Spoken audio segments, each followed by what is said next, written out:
This is Cuba Analysis Podcast, and we're delighted to be joined today by Dr. Emily Morris. Emily, can you introduce yourself, please? It's a pleasure to be here. Thanks for inviting me.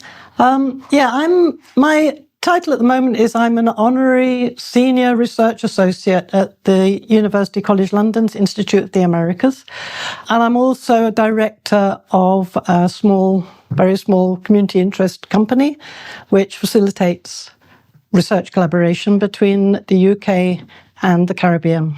So, Emily, you first went to Cuba in the 1990s during the special period and after the collapse of the Soviet bloc.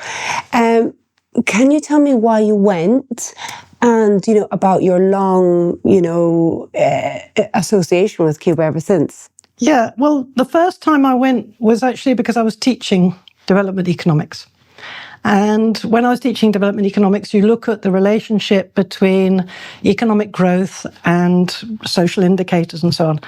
And quite clearly, Cuba was a complete outlier. And so that's what first drew my attention to Cuba. It was just an outlier compared to all of the other countries developing world. And so that piqued my interest. So I went over for the first visit and discovered that there was an awful lot to know. So I started to think, this would be worth investigating. Although I was a mature student, I thought maybe I would think about linking up with academia and doing a study. And so that happened in the early 1990s, because what I saw there was how complicated that question was. The extent to which Cuba was an outlier. It was an outlier geographically, historically, socially, economically. But my focus was on the economics. It was actually so by the early 1990s, not only was it an outlier, which I discovered in the late 80s, but it was also an outlier in terms of the former Soviet bloc. Because whereas the rest of the countries were going for economic transition, Cuba was heading in another direction. It wasn't clear where it was going then or whether it would, what kind of results there would be. But I could see that it was a very interesting case study. So that's why I became interested. Yeah, it really sparked your kind of like, out of all the other countries you looked at, this was something. Yeah, and as an economist, you need to look at outliers. You need to see, the exceptions to the rule in order to understand how strong the rule is, if you like. So, for me, it was an intellectual exercise. Yeah. I didn't know much about Cuba until I started to, teach about economic development. So, I kind of came at it from very much an economist's point of view, which was kind of unusual, as I discovered later, because most of the writing about Cuba is from people who are committed one way or the other on the politics, and mine was just curiosity. So you're talking about studying Cuba as an economist. And for many years, you carried out the analysis of Cuba for the Economist Intelligence Unit. And, because the level of detail, this gave you an intricate knowledge about developments in Cuba, about policy measures and their impact. The reports were mainly produced for non-Cuban business interests. Can you tell us about this work and how, through this work, you found out about how the US blockade obstructs foreign investors who do business in Cuba or want to do business with Cuba? Yeah, it was quite an unusual career move. So I went from teaching to working for the Economist Intelligence Unit, where I was in the team looking at Latin America and the Caribbean. So each of us had a group of countries to look at. And a very interesting time, 13, 14 years I spent there.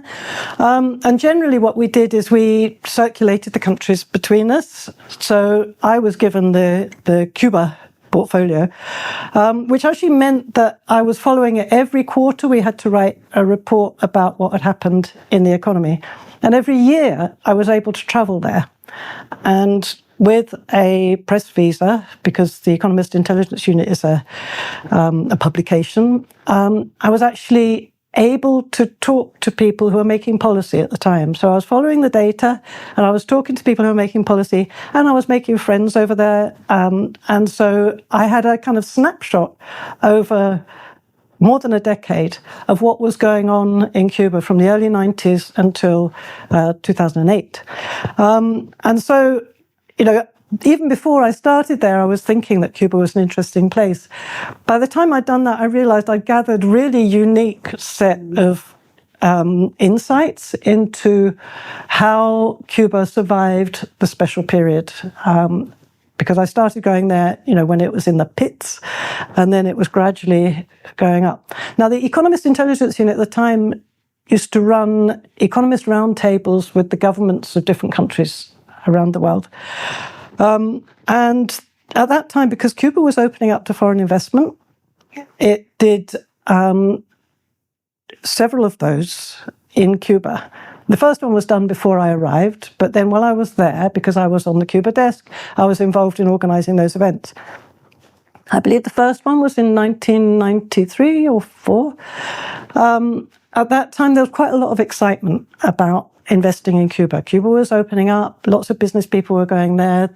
The Economist Intelligence Unit made quite a lot of money out of the conference and so on.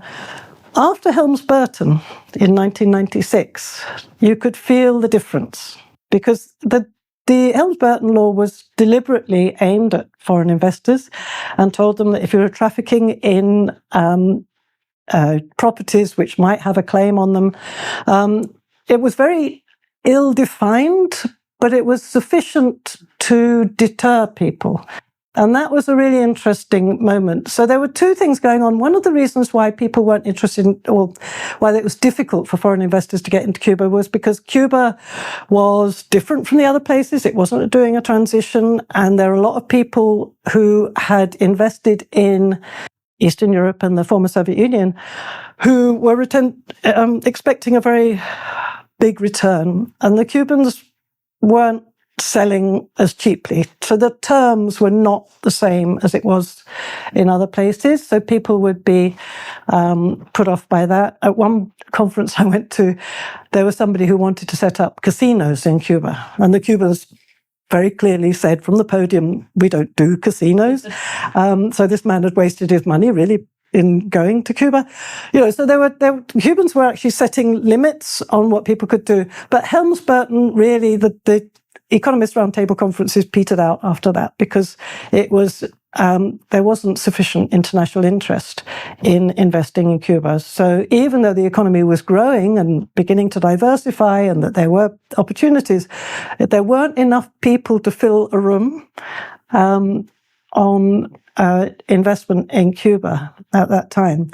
Can I follow up that question by saying, so obviously this is the US legislation, the Helms-Burton Act, that was passed in 1996, but actually Title III was suspended at that time because of complaints by Canada and the EU and so on.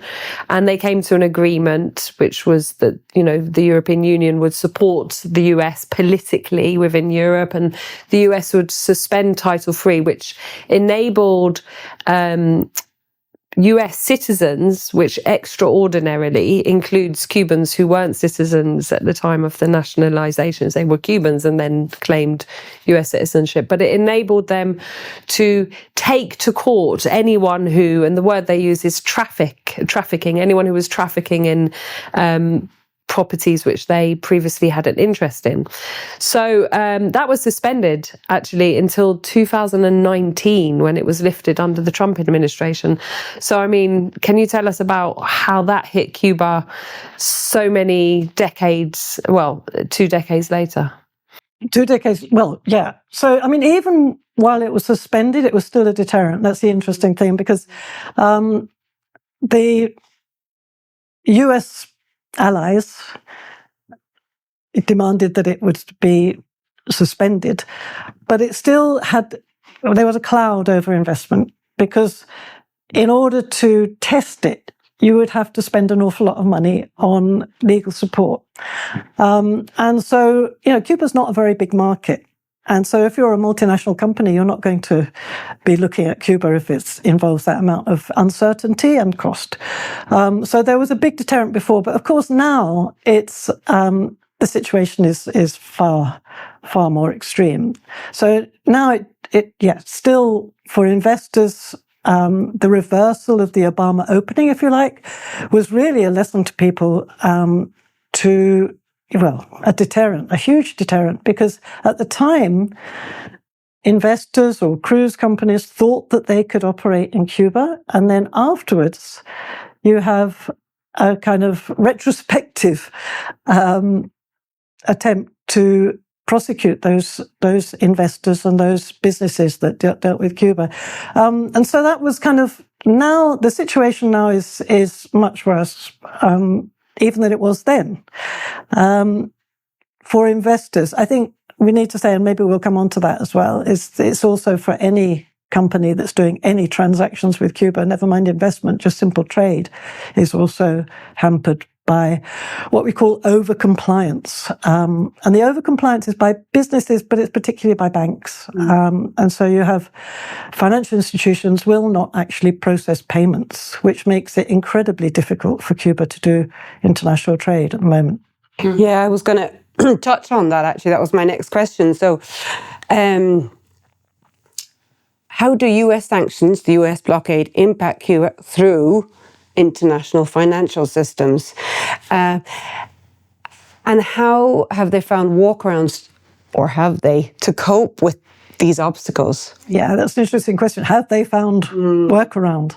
Because if you like, the impact of the threat to financial institutions wasn't immediate. It was gradual. Some of it was immediate, but since then, in a way, that what we call the overcompliance has got tighter and tighter. So more and more banks have been refusing to do business with Cuba. So initially, it was the big ones with US interests, but more and more, if any bank that's doing any business in US dollars feels threatened. So risk, right? They do this risk. It's a risk, yeah. So it gets flagged up by the compliance department and they just say no.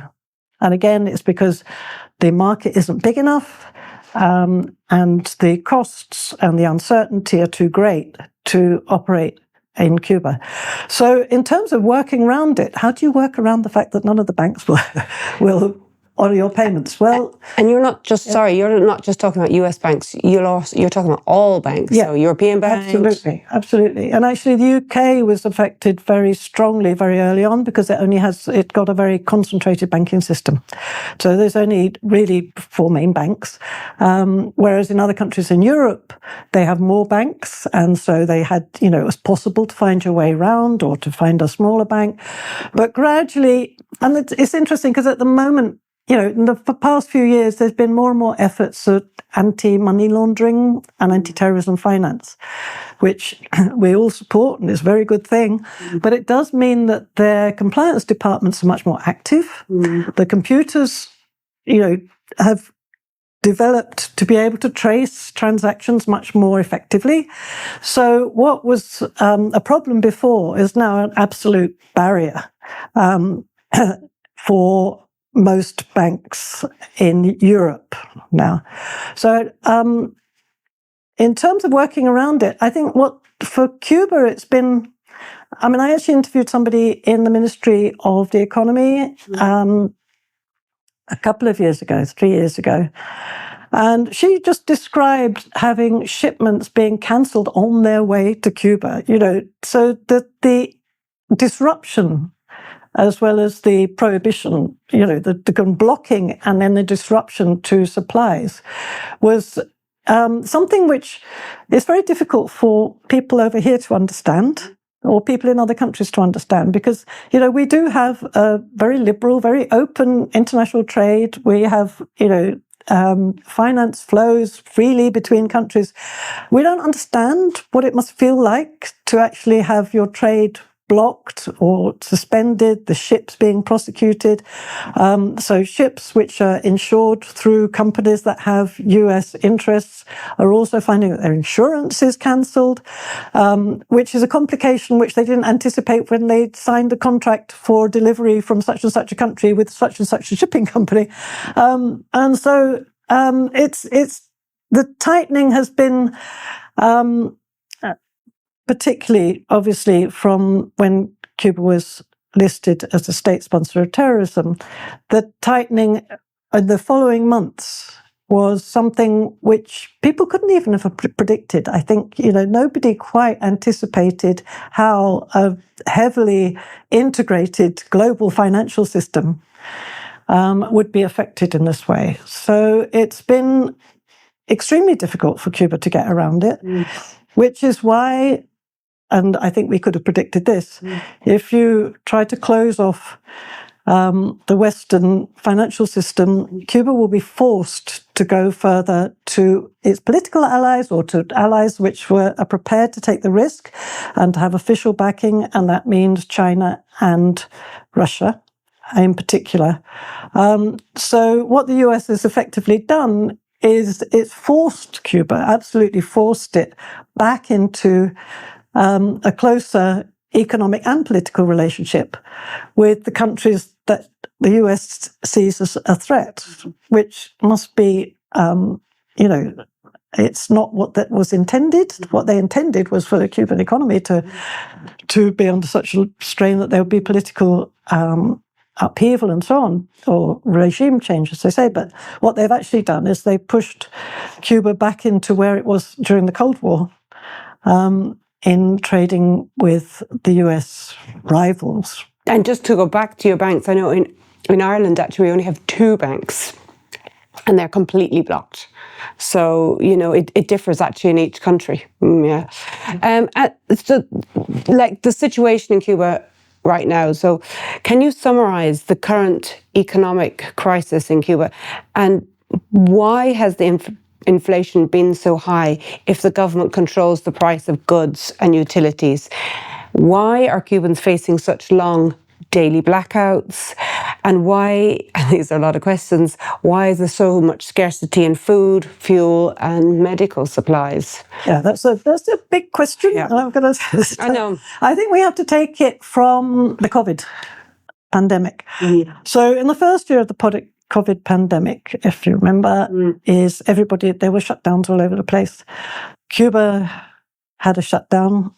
They threw everything they had at it. So people stayed at home, and their performance in terms of a number of people who died in COVID in 2020 was actually very positive.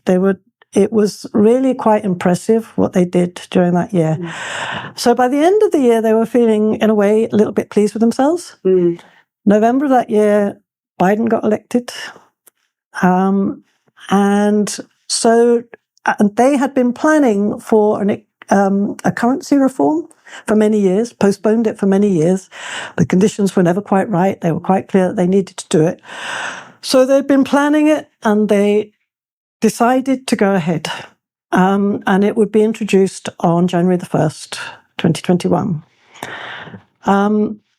Just before Trump left office, he put Cuba on the state sponsor of terrorism list, which was not predicted, but it had that effect that I've described.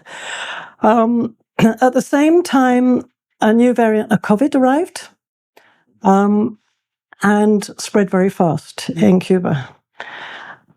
During that year, also, food and fuel prices ballooned.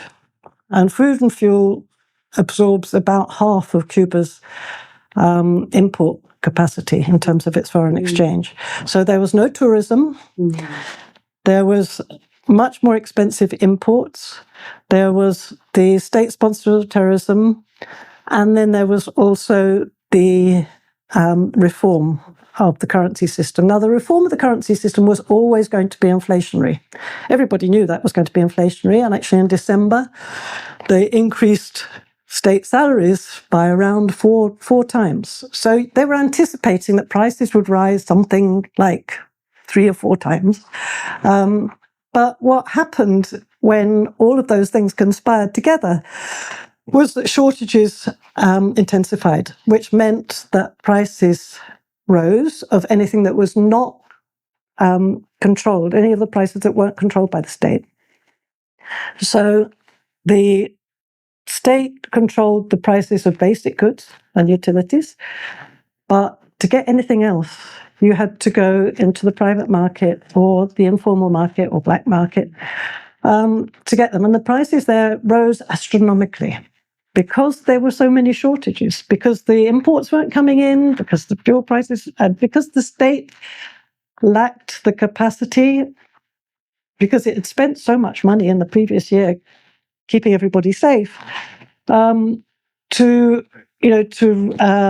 compensate or to bring in more imports as well. So their foreign exchange had been exhausted. They dipped into their international reserves in 2020. In 2021, it was getting really very, very tight. So we don't know what the level of international reserves is. We do know that Cuba had no access to international finance. So whereas the World Bank and the IMF at the beginning of the COVID pandemic had actually stated that they needed to loosen the criteria for offering emergency finance in order to prevent political explosions, and they said so explicitly, Cuba doesn't have any access to those. And so so the shortages are what fed the inflation, and the inflation then took off into a spiral. So that was a terrible shock for Cubans because they'd had stable prices for generations. Actually during the special period, black market prices had gone up. But, official prices have stayed the same. During this period, official prices were actually adjusted upwards as well, because that was anticipated as part of the adjustment. But they were supposed to rise in line with the increase in people's incomes. But it took off into an expectations and spiral. So this was hugely frightening for Cubans.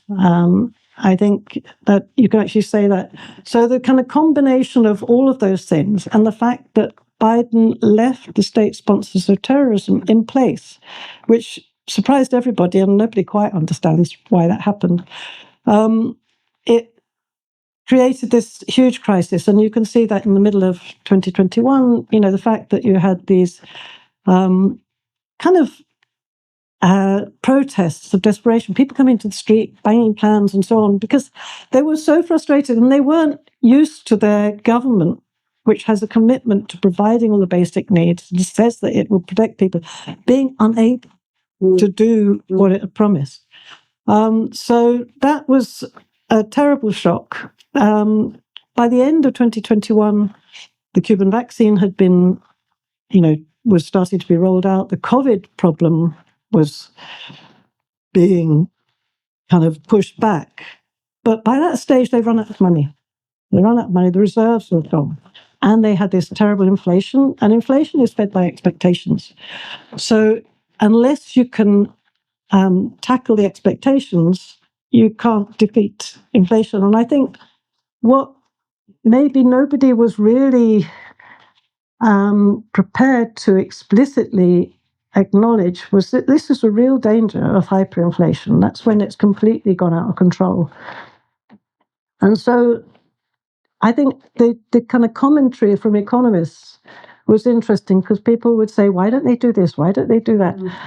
There was the room for policy space, if you like, was zero. They had to rein in the growth of the money supply, and so they had to rein in the fiscal spending. They couldn't increase wages or pensions in line with the rising prices, because to do so would have fed the spiral even more. And I think that, sometimes, again, people outside don't understand what that felt like, because, of course, here we always have a choice in policy. There they actually had no choice. The risk was so great.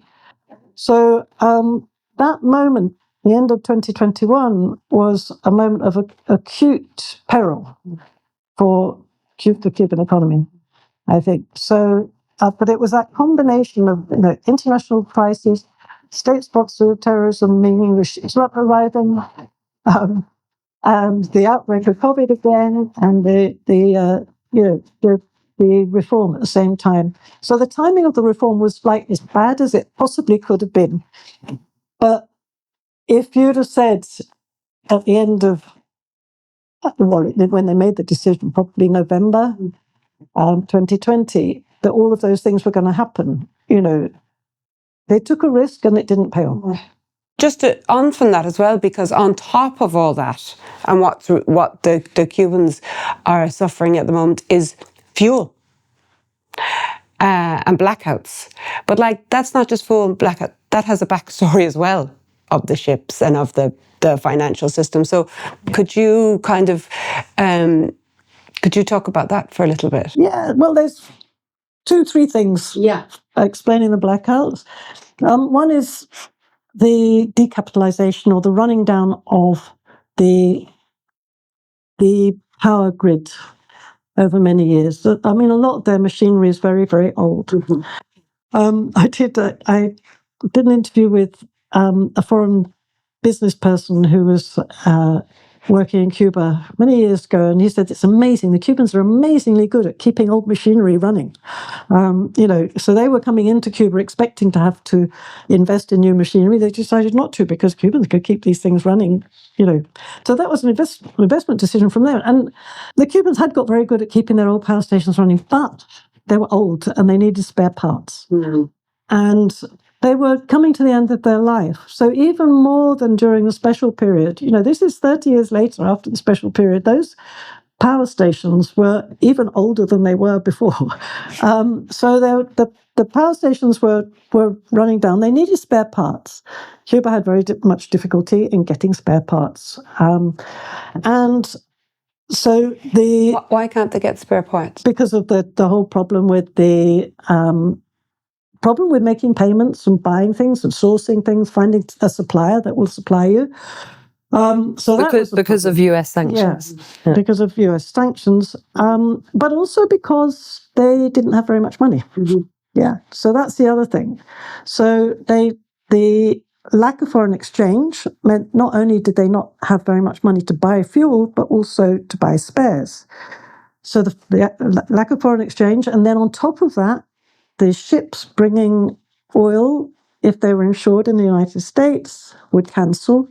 And so then they had interruptions. They had shipments that they expected to arrive and they didn't arrive.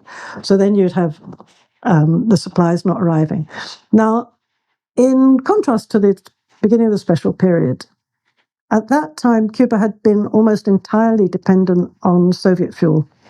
This time, Cuba does have its own supply of Cuban oil, following a foreign investment in Cuba. They produce about a third of their oil, but it's very heavy, and it is actually it means that maintenance becomes even more challenging. And so they had some of their own fuel, but the supplies were being interrupted. They couldn't afford to buy fuel sometimes. Sometimes the deliveries never arrive. And so you have this kind of very sort of stop and start energy system. You have breakdowns, you have the whole grid collapsing at some point, and you have not enough money or non-delivery of fuel. Both sides of the equation. And so energy has become very unreliable. The power system has become very, very unreliable, which is one of the reasons, or several reasons, why Cuba's been pushing so hard for renewables. But it has to be said, actually, before COVID happened, before the crisis hit, they had a pipeline of solar farms with foreign investors lined up, ready to enter into Cuba. All of them were cancelled with the state sponsor of terrorism thing. So there was a pause in that whole program. But eventually, in negotiations with China, they've managed to get some kind of arrangement for the Chinese to sell the solar panels. So there's a very accelerated program. It was all in place before, it was all planned before, which is why it's been so rapid now. So once they had the supplies of solar panels, they've moved very, very fast. But it's nowhere near enough to make up for the problem with the power supply, with the fuel supplies and the power system in Cuba. I mean, it's risen from something, I think, from about 4% of the national production, the photovoltaic, to maybe double, 8%. I mean, so you're not talking about, overcoming the problem And of course, it's only at certain times of day that it comes. It certainly reduces the total amount of oil needed for imports, but it's only certain times of day. Their big task now is to install sufficient energy storage system, the batteries, to be able to make the photovoltaics play their part fully in providing energy security. So for the moment, the fuel that there is very much prioritized to those areas where it's absolutely essential. And when I say, just absolutely essential, it's hospitals, it's to run, intensive care machinery and so on. So that the hospitals have their diesel. So what they have is fed into that. And it's quite interesting, when I was in Cuba, I was staying close to a hospital and all the lights would be off, so you wouldn't know that the power cut had hit, except you heard the diesel generators start and you thought, all right, okay, the power's gone off. So there's a prioritization, which means that everywhere else doesn't get it. And everywhere else includes what industry that they have doesn't have fuel. And so they did introduce, the whole energy question is a very interesting one, and I'm trying to produce an article on it at the moment. But one of the things that they did is that they increased the price of fuel because it was heavily, heavily subsidized. So they've increased its price so that producers and consumers might be a little bit more careful with their energy because it's incredibly cheap. When you're talking about for your electricity bill? The electricity, yeah. So the electricity. So it was very cheap, so we just leave the light on. Yeah, so it's electricity and also fuel for cars. So that was, I guess, to the Cubans there as well. Yeah, no, they were used to having it at one price, and it was a shock. They still it's for Cubans, it's nowhere near to the actual cost of providing it. So it's still a burden on the state, but the burden on the state is still subsidized, is what you're saying. It's still subsidized, but not for. They sought to do it very carefully. So for people who have US dollars, hard currency, that is foreign business people and so on, they should be paying something like a market price in dollars, but the Cubans are paying a different price, a subsidized price. Straight away, you can see that there's an opportunity there for intermediation or for buying from one and selling to the other. And so, you see enormous queues by the Cuban peso petrol stations. And that is because people have to get their fuel and they queue all night and they go round the block. But it's also because some of them, a certain number of them, will be buying to sell to other people. One of the big problems that the state has is the burden of price subsidies. It's huge. But under current circumstances, when they're trying to squeeze out inflation, they can't make the adjustment. And also why wages are so low in real terms, they can't make the adjustment. But it causes huge distortions in the domestic economy and a huge difficulty in terms of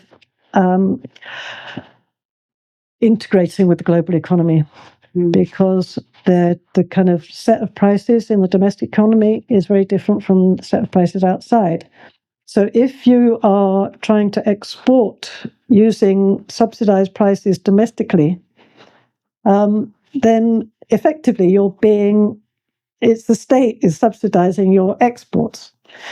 The state can't afford to do that, so they're kind of forced under current circumstances to maintain exchange controls, which are hugely debilitating in terms of the effort that they want to make to increase exports and to reduce imports. So the exchange rate distortion creates enormous problems in the domestic economy, and people clearly are pushing against that. You've got something which you can export.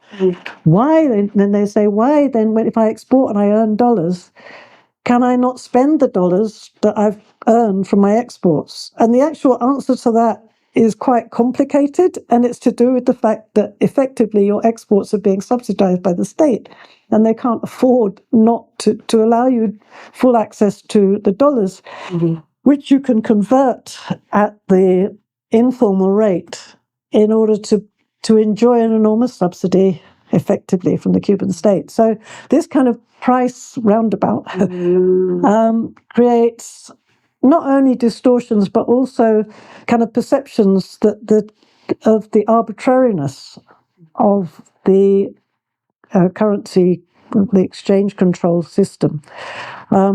It's clearly recognized, seems to me, by the policymakers I've spoken to, but there's a moment to make the change.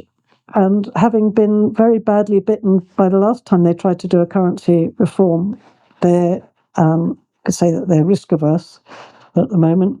Inflation is coming down. It's now, I believe, somewhere close to 20% a year, but it was up in the hundreds.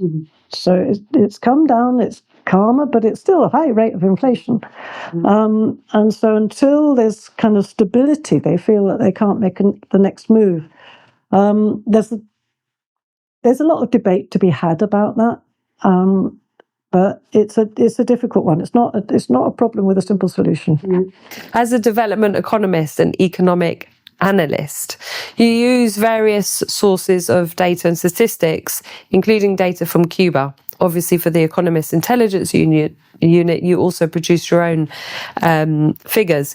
But Cuban sources are often completely ignored or dismissed as unreliable by Cuba's critics. What can you tell us about the reliability of Cuban statistics and the Cuban state's capacity for data analysis? Okay, yeah, no, that was a big question. Obviously, it has been a big question for me, is getting reliable data. I've spoken to the people at the National Statistics Office, and I've looked at what their methods are and all the rest of it. The huge problem with Cuba is this price distortion problem. Okay, how do you measure even the size of the economy when they're using a completely different set of prices? And because actually they're not using one different set of prices, they're using a whole range of different sets of prices in the various different markets. So it's very difficult to measure national income. There is no reliable measure of Cuban national income in terms of US dollars, which is the standard way of doing it. And the standard way of doing it is just the US dollars at current exchange rates. You've got the official exchange rate, 24 to 1, and then you've got the other exchange rate, which is 500 to 1 or whatever. So, it's very difficult to measure the size of the economy. The data that I think is the most reliable and internationally comparable, which is completely internationally comparable, is the trade data. So the external sector is all measured in hard currency, obviously, because Cuba does its external trade in hard currency. And so there you can see, in a way, the drivers of the economy. It's an open economy. And if you trace the components of external trade, you can see how that relates to the level of economic activity within the domestic economy. It's quite clear. This also relates to, policy decisions and the timing and the way that the economy is managed. And those are reliable figures. They're good figures. There are gaps. So you can see the visible trade, the goods trade. And actually, they've got quite good data actually on the services trade. So the trade part is quite easy to follow. The remittances is more difficult to follow because, of course, a lot of remittances come in informally in people's suitcases. And so you can kind of see indicators of that in how the currency moves and so on. And then the other data that they have, which is pretty reliable, is physical production figures for manufacturing for state-owned businesses, because they know how much they've produced. So in real terms, they know how much they produced physically. They know how much energy they've produced, how much has been consumed. That's a very good measure, if you like, of the level of economic activity. I think the agricultural data is more problematic because a lot of agricultural production goes into the informal economy. So if you measure, this is what I tried to do during the special period, how much people were eating compared to how much was declared, there was a gap. There was a gap because people were actually managing to find food that wasn't registered. So how much food has been imported, which is mainly the food which is either for tourism or for the ration system. So that's your rice and your beans and your dried milk and all the rest of it. So there are some figures which are certain. The trade figures are actually broken down by product, and you can see it very clearly, how much has been spent on what. And so in a way, that's kind of the main indicators in the economy. What I think is misleading is people who ignore all of the data, which is very, very useful to find out. I mean, that's how you trace what's going on in the economy, because they say that the government has, just said what they want to say, or they're lying, or whatever. I don't think that's the case. I think that they have a whole network of people, the National Statistics Office, going around gathering data, and they gather data on a monthly basis, quarterly, all the rest of it. They don't publish it all. So they do gather the data. Like I said, it's physical production data and trade data that are the most valuable. And then you have the growing private sector. Clearly, in a growing private sector with an underdeveloped system for tax collection and all the rest of it, you're going to have a lot of that is going under the radar. So you can't quite see that. So you have periodic household expenditure survey, and those ones are done by surveys by people going around to people's houses and finding out what they're spending their money on and how much they've earned and what's in their fridge, or actually seeing what's going on. So you've got all this data seriously being collected. I think that there was one point during the crisis, the current crisis, where they really undermined their own plausibility, which was in the inflation data, because they took to measure inflation, you have a basket of goods, and you look at what's happened to the prices of each of those, and then you see how much the basket costs at one point, and then how much it costs at another point.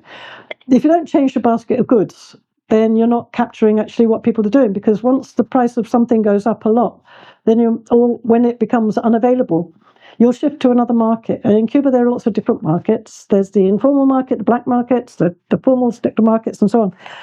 And so when you have shortages in one area, then people are forced into another market, but that's not monitored. That's not in the basket of goods. So they were talking about an inflation rate of 80% when people were experiencing, hundreds of percentages in terms of their everyday life. And it was quite clear. Everybody knew how much the goods that they were buying were costing. And then the other thing is the basket of goods also includes the things that people don't pay or don't pay very much for, heavily subsidized things, which have a heavy weighting in the basket. So the inflation figure was completely out of line with people's experience. And it was reported by political leaders as if it was the official figure, as if it was the figure. And, ordinary households would say, well, you're lying. It wasn't a lie. And I spoke to the people at the National Statistics Office about it, and they said, yeah, we know that doesn't fully reflect the increase in how much it costs with your salary to buy the goods that you buy with your salary. Because on a personal level, they're experiencing it themselves when they go and buy their own food. Yeah. The politician knew that. It wasn't as if anybody was shielded from that reality. Everybody knew that. So therefore, it was a bit incomprehensible that you would report that figure without qualifying it in a public space, because it was a nonsense. It wasn't a complete nonsense in terms of what it was measuring, but it was a figure that came from the formula that they used, but it wasn't a true reflection of the increase or the reduction in the value, the purchasing power of your salary.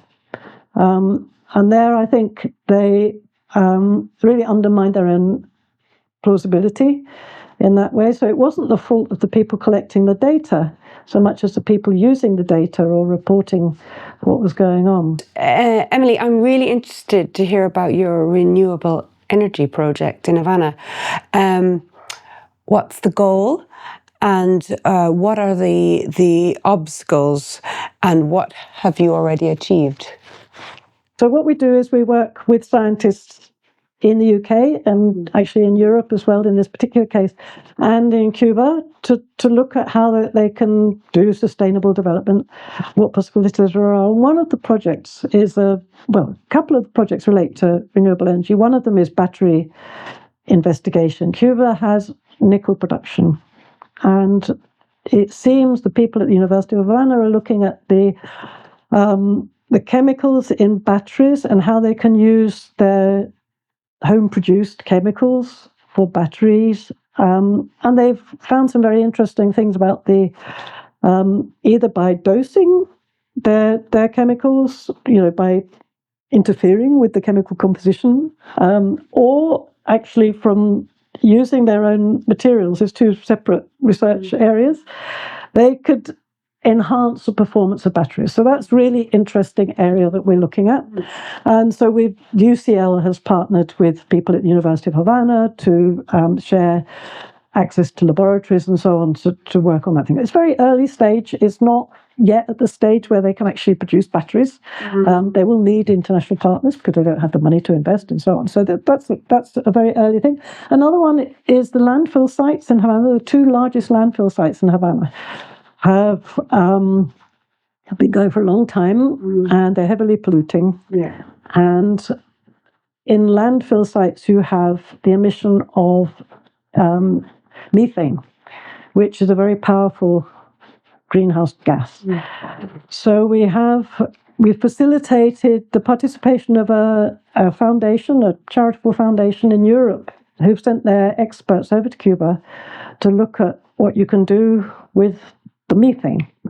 And what you can do with the methane is you can use it to generate electricity rather than let it leak into the atmosphere. So you drill into, as far as I understand, you drill into the landfill site and you extract the kind of pockets of methane and you convert it into electricity. That's technology that's tried and tested around the world, but you need money to do it. Yeah. What our consultants have experience of is using carbon credits to help to pay for this project. So you have two sources of income to finance it. And carbon credits you get for reducing methane emissions. So you have to measure very carefully and you have to plausibly demonstrate that you're reducing emissions by this amount. And then you can sell that emissions reduction to on the international market for carbon credits. So that's one way to raise money to do this job. And the other way would be to sell the electricity that they generate from the methane to the national grid, which is another whole area. So you get the money from that, from the electricity company. The Cuban state electricity company would pay the operator of this installation for that energy. So we're working on that. We're working on a proposal, but it's several stages along. You have to do a feasibility study, which involves a huge team of Cuban specialists. And what Cuba does have is a lot of scientists of very high quality. Not only scientists, but also you have to do environmental and social safeguards. They also have a lot of social scientists. They have a lot of people participating at the local level to really make this into a kind of, a demonstration project, which would be benefiting the local community as well as the environment and so on. So this is quite a complicated thing. So what we'd need for it is money from an international climate fund to finance the feasibility study, and then when the feasibility study has demonstrated the feasibility, then you have the carbon credits. And so it's a process, but it's one that's going along in actually as a priority in Cuba, and it's kind of, for me, it's demonstrated how their capacity to bring these things together, because this is an enormous team, an enormous challenge. And it is actually one of they've only just recently engaged with carbon credits. They had a very bad reputation. Some of them have had a very bad reputation for being projects which don't actually do what they say that they're going to do. So you mean in general, carbon credit projects, not not in Cuba, because Cuba hasn't involved in them. So globally, so they're quite people have planted forests which are then knocked down a few years later, and so on. Yeah, they haven't engaged with it. So it's been something which the Cubans have been watching and being interested in for a while, but they've now reached the conclusion that the monitoring and evaluation systems are getting stronger. And Cuba can rise to that because they can do the monitoring and evaluation. And so this whole process is quite new to Cuba, and it's newer to Cuba than it is to other countries in the Caribbean, which is interesting as well. I worked in the Inter-American Development Bank for a while, and you could see they had a whole machinery. They had a whole community of people who knew about how to do bids for international finance and so on. So that's when you say they're not used to doing the bids. They've got the scientists. They know they know all that, but it's the kind of application side, let's say. Which is a lower level skill, if you like. Yes, but it's definitely what needs to be done. But it's something that you have to learn. And they had it because the other countries had it because they're used to dealing with the World Bank and the Inter-American Development Bank. And Cuba hasn't had funding from those sources before.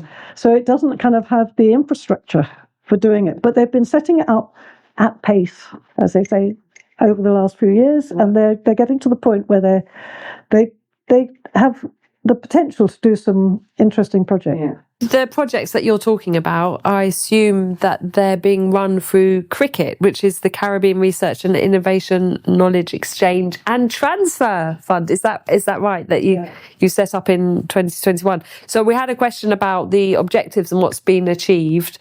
Are there other projects? I mean, previously when Nina asked you about the renewable energies, I don't think you mentioned the transport project in Havana, which also sounds... Yeah, I mean, actually, the first project that started all of this research, collaboration, facilitation going was the transport project. And that actually arose strangely. It was because you could quite clearly see that Cuba was quite exceptional and in having very few private cars compared to other countries. It wasn't a private car-based system, very heavily resting on public transport, obviously bicycles during the special period. And so we started a discussion between people at University College London and actually the Ministry of Transport's Research Institute initially on whether it might be possible for Cuba to kind of leapfrog those countries elsewhere in the world which had gone down the car route and now were retreating from it. So for Cuba to think, so rather than go for a private car-based system, maybe we should develop a system which doesn't go through the congestion and the greenhouse gas emission type intensive thing. So they were interested, but they didn't really have anybody with the capacity to work in that area. But the first workshop we came across this fantastic team from Cuba, which is Havana's technological university. And there was a team of people working on urban planning and architecture. And there were people from, engineering and transport and so on. And so that's when we created this collaboration between the UCL, actually in the Open University as well, and the Cuba. And that project went on for 10 years. And we had a whole series of workshops working with, which wouldn't have been possible without the people from Cuba, the Transport Authority for Havana. Dirección General de Transporte, which had actually just been set up, I think in 2013, as a unitary transport planning authority. So it wasn't just buses, it was also interested in other aspects of mobility around the city. And they were fantastic and they facilitated so many things. So we looked at technology of, the transition to electric vehicles, we looked at cycling, we looked at walking, we looked at health and transport. So we looked at all of these different aspects of transport in a series of workshops where we brought different people over from UCL and other places and actually a consultant as well to talk about planning the transition to electric vehicles and so on, electric buses. And so that went on for a long time. And the outcome was, I suppose you could say, a kind of a change was already happening in Cuba, but it was informed the change in emphasis in transport planning in Havana, which led to a bid which we helped to submit to the European Union for funding for a sustainable urban mobility plan for Havana. And so other consultants came in on that, but then of course COVID hit, and now there's no money for any investment. So there's a plan. It's in the back drawer. It's in people's heads. It's in an awareness of what they're hoping to achieve, but there's no money for public investment. So what's happened in the meantime is the small private sector has been growing. The first thing that people in the private sector want is a car. And so you've got the importation of new cars. You've got an increase in the speed of traffic in Havana, which has made it even harder for people on bicycles. It was already difficult with the holes in the road and the fumes from the cars with the use of dirty petrol. So in a way, we've kind of gone back, and the buses aren't working because they haven't got spare parts and they haven't got fuel and so on. So, it's tragic to see this happening. But I think what we have achieved is a change or a kind of commitment on the part of the Ministry of Transport. And in fact, the minister who's been appointed since we first started is very clearly on board with this. But at the moment, he's got his hands full with trying to keep buses on the road, trying to just allow people to move from one part of Cuba to another. So I think, when there's a recovery from the current crisis, we could see some very interesting things happening in transport policy in Havana. But at the moment, we've seen in a way a regression because of the increase in inequality, the growth of the new private sector, and so on. In the public sector, a lot of vehicles have converted to electricity, with some really interesting cases of photovoltaic panels being erected by enterprises and then powering their car fleet. It's interesting, but it's a small part of the whole picture at the moment. What you're talking about, these incredible projects, these innovative, creative, collaborative projects, what I hope is that other people watching the podcast will think, maybe I've got some way that I can carry out the similar types of collaborations with Cuba. Because as you're saying, the Cubans have the commitment to a shift to renewable energies. They have the experts, they have the scientists, they have the policy commitment.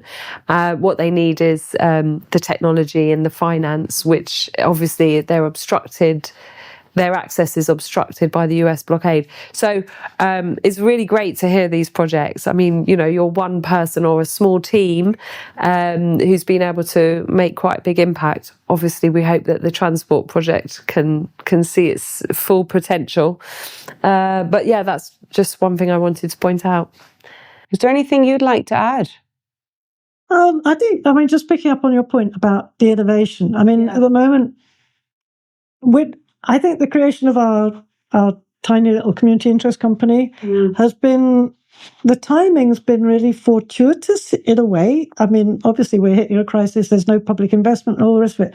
But the emphasis of policy at the moment on innovation and on local engagement, participation and innovation is, I think, a really interesting innovation, an interesting perspective on economic development. So, I said at the beginning that what interested me in Cuba was about its outlier status. And I think this is a really, if Cuba can get through this crisis, and they have lost 1 million people going abroad, and a lot of their research capacity actually among young people, it's in a way it's touch and go, but there is a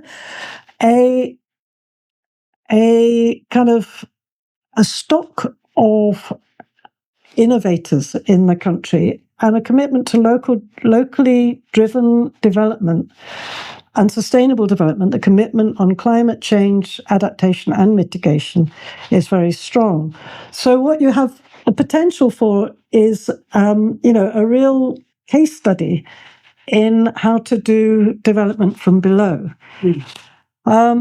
Whether or not it has wings, whether it can take off, is a really, important question. I don't think we know.